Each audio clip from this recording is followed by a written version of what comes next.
Bem, eu sou professor universitário, eu ministro aula de parasitologia para o curso de farmácia e bioquímica da Universidade de São Paulo e já faço isso há 27 anos, então tenho um pouquinho de experiência nessa área.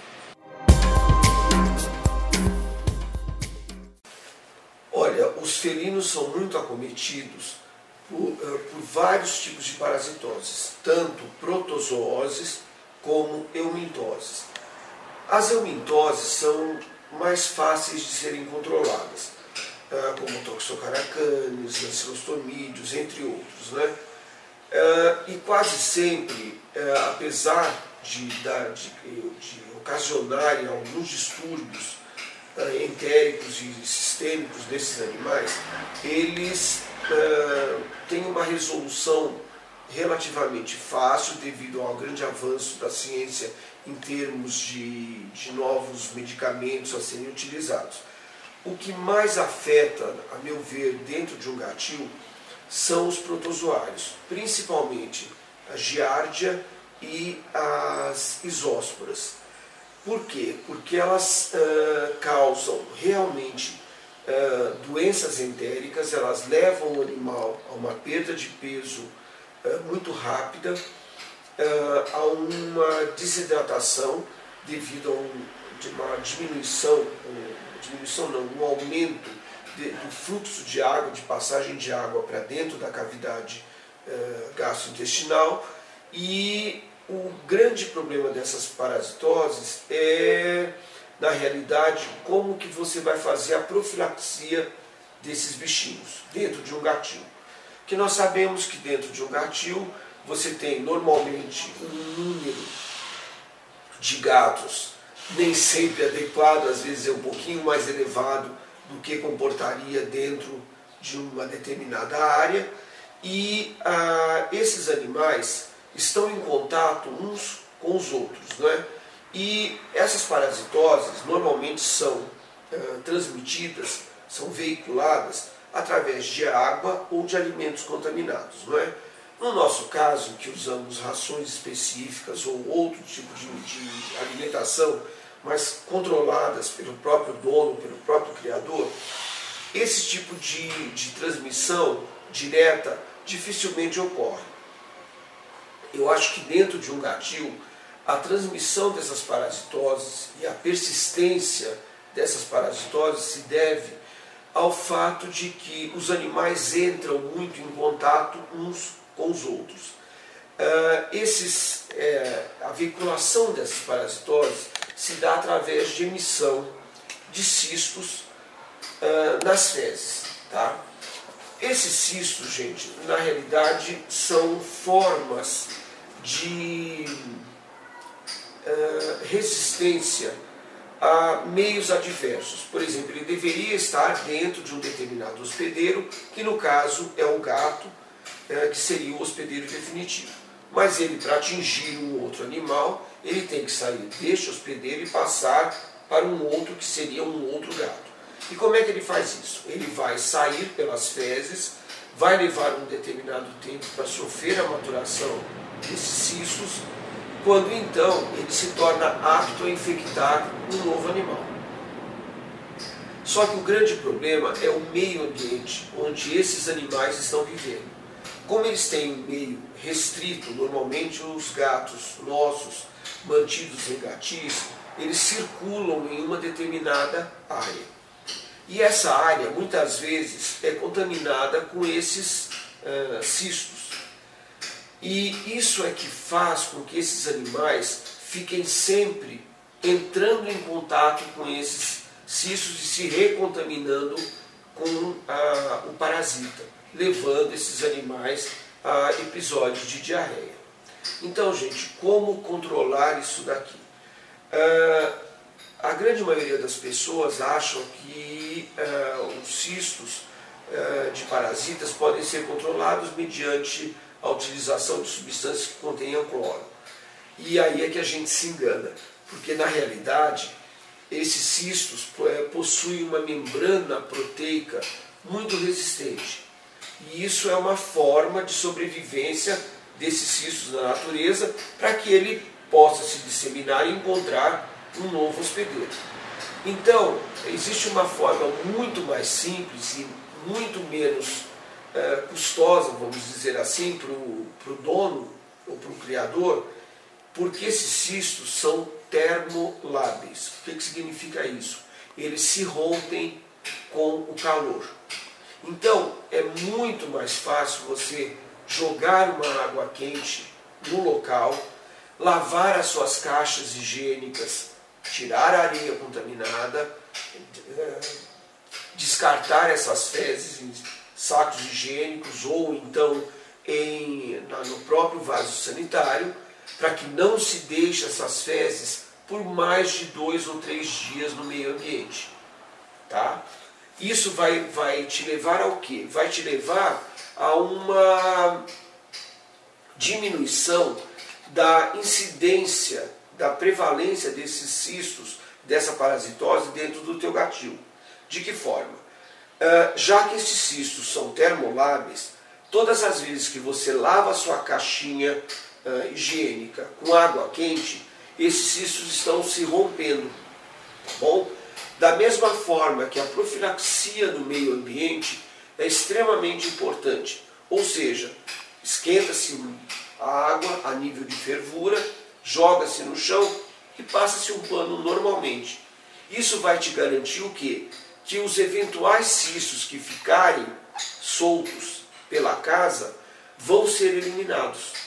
E isso o que faz? Ele não é tóxico para o animal, como por exemplo o uso de alguns agentes químicos que a gente utiliza para limpeza cotidiana, que muitas vezes pode levar a casos de intoxicação nesses animais. Além de ser um método altamente eficaz e muito simples de ser feito pelo criador. Bom, na profilaxia, como eu já falei mais ou menos anteriormente, o grande problema é você não ter uma superlotação de animais no mesmo local, você limpar essas caixas sanitárias dos animais todos os dias. Tá?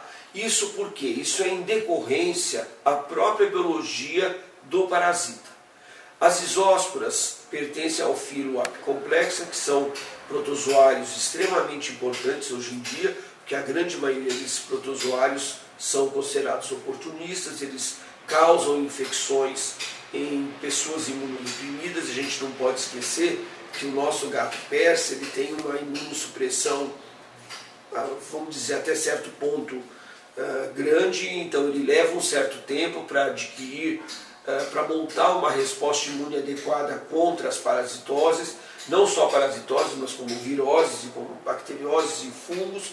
Então a gente deve evitar ao máximo que esses cistos permaneçam dentro do seu ambiente e dando condições para isso, para que eles se tornem esporulados. Isso significa o quê? Que eles se tornem infectantes para o animal que está frequentando aquela área. Então, na realidade, lavar muito bem o chão. Se os gatos tiverem episódios de diarreia confirmadamente por isósporas, você deve também lavar o animal com a água mais quente que a sua mão possa aguentar, de forma a você, se não conseguir romper o cisto, pelo menos você vai estar agindo de uma forma nesse caminho. As giardias têm uma ação muito semelhante e também causando uma desnutrição. Você tem uma diarreia denominada esteatorreia, onde você tem perda de vitaminas lipossolúveis como A, D, E e K, que você leva o animal a uma diminuição da quantidade de vitaminas que ele absorve pelo organismo, levando a uma desnutrição, uma baixa da imunidade e deixando o animal mais suscetível a novas infecções que eventualmente tenham dentro de um gatilho.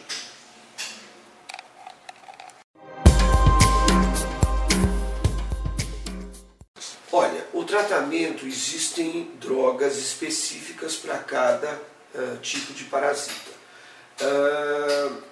Por exemplo, nos flagelados como a giardia, nós utilizamos muito os imidazóis, o metronidazol, comercialmente o denominado Flagyl, temos a furazolidona, que é o Gealan, entre outros. Existem muitos medicamentos. E para as isósporas, normalmente é muito utilizado as sulfas. Mas eu sempre aconselho aos criadores que não administrem esse tratamento por si só.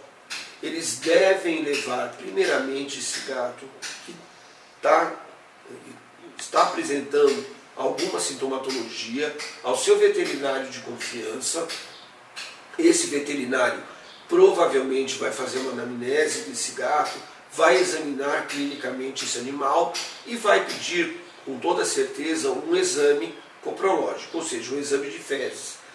E aí esse exame deve ser colhido, deve ser levado a um laboratório confiável em que possa ser feita pelo menos 2 tipos de metodologias diferentes, né, para cistos e para ovos, e confirmada a presença ou de giardia, ou de isóspora, ou de criptosporídeo, enfim, de qualquer tipo de eumintose, seja plateumintos ou seja nemateumintos, aí você deve instituir a terapia adequada.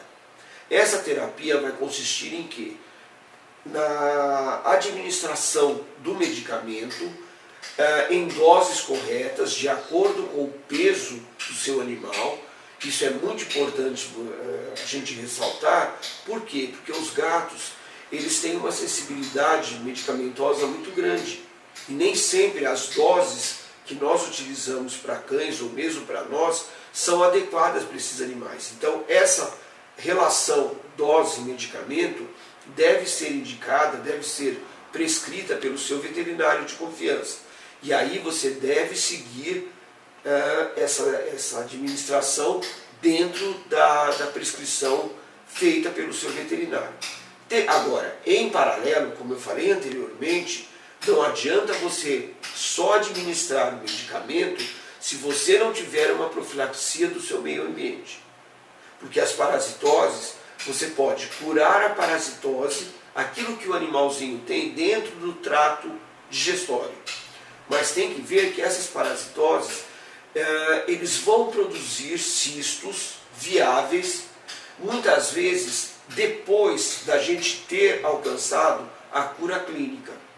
Tá?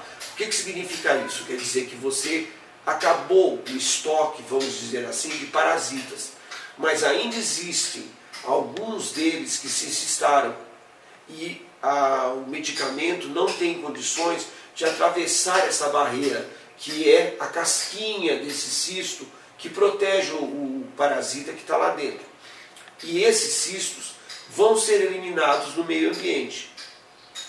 Se esse animal não tiver, se esse ambiente não tiver uma limpeza adequada, uma profilaxia adequada, o que vai acontecer com o seu gatinho?